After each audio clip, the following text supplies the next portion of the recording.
As Mercedes reserve driver, Stoffel Vandoorne is required to travel to most of the race weekends with the team in case they need to replace a driver on short notice. Once it was confirmed that Mercedes regular driver Lewis Hamilton had tested positive for COVID-19, some expected Vandoorne to be the man best placed to replace Hamilton. However, Mercedes decided to go with Williams' George Russell, who also happens to be a graduate of their junior program. Vandoorne has now divulged how he feels about not getting this opportunity. I'm your host, Dillon Shelley, and first up on Formula World, Vandoorne reveals what he thinks about being passed over. Vandoorne began by wishing Hamilton the best. Firstly, I want to wish Lewis Hamilton a speedy recovery, and hopefully he'll be back in the car ASAP. Nobody can really replace him. He then explains how it hurts.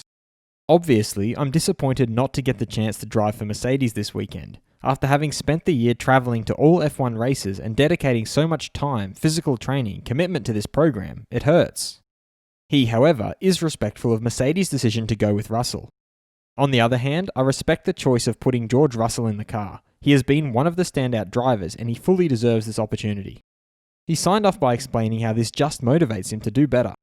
It's moments like these that make my drive even bigger, and I can assure you I'm going to continue giving 100%. Fast feed. McLaren's Lando Norris is very happy for George Russell and feels that it's nice to see one of his mates go into a top seat like that. Norris added that Russell's got big boots to fill from a 7-time world champion, but thinks Russell can achieve a pole and he can achieve a win. He, however, cautioned that at Bahrain's outer loop, Mercedes have a smaller advantage than any other weekend, which is why it's not going to be easy for him. Haas's stand-in driver Pietro Fittipaldi accepts that he's not driving for the best team, but for him it's an amazing group of people. He also revealed that Haas regular drivers Kevin Magnussen and Romain Grosjean have been very supportive and open with him because they know it's his first race. FIA race director Michael Massey has confirmed that the right-hand curb between T8 and T9 will be removed to reduce the risk of a car becoming airborne while the outer circuit layout is being used. He also revealed that as with all serious accidents, they will analyse every aspect of Grosjean's crash and collaborate with all parties involved. Ferrari's Sebastian Vettel has explained that as Formula 1 drivers, they're standing up before every Grand Prix to send a message against racism. It was because of the importance of sending a message he had the idea to come up with a special helmet design, and that's how the diversity helmet was born. He has now decided this helmet can help and raise some money, and he will auction it off. It will be the only Ferrari helmet in the last 6 years that he will give away. Romain Grosjean has returned to the paddock in Bahrain.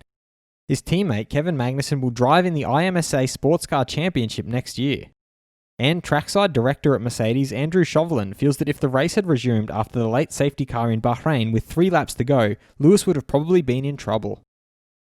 Should Mercedes have selected Vandoorne to substitute for Hamilton? Head over to my community page to vote in the poll and let me know what you think in the comments. And if you like this video, feel free to subscribe and check out my others for all the latest in the world of Formula 1.